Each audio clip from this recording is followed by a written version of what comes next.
ते बॉक्सर्स आपले गेल्या वेळी छान चमकले होते आपल्या कॉमनवेल्थला. मला पुन्हा एकदा हॉकीचं गोल्ड मेडल मिळावं आपल्याला. ध्यानचंद होते त्यावेळी 20 गोल 25 गोल ही काही म्हणजे उद्या जर का पहिलं जर का खेळाडूला जर का हे द्यायचं झालं भारतरत्न तर ध्यानचंद. सचिन वगैरे नंतर, ध्यानचंद हे पहिले. ध्यानचंद म्हणजे काय काय स्वप्नच होतं रे भारताला पडलेलं. काय म्हणजे त्यांची स्टिक, हॉकी स्टिक तपासून पाहायचंय की त्याला काहीतरी गोंद लावलाय का, ग्लू आहे का, काहीतरी बॉल चिकटवलाय का, या पद्धतीनं.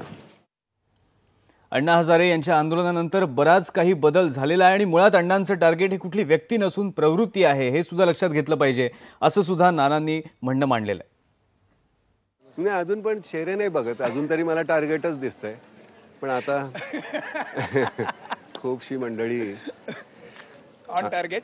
अण्णांमुळे आता खूप काहीतरी फरक पडतोय. अण्णांनी ज्यांना टार्गेट केलेलं आहे, अण्णांचं टार्गेट एक व्यक्ती नाही आहे, ॲटिट्यूड आहे. त्यामुळे मी अण्णांचा विषय नेहमीच बोलतो. त्याचं कारण असं आहे की एक चांगली काहीतरी ह्याची सुरुवात झाली आहे. प्रारंभ आहे कसला तरी चांगल्याचा.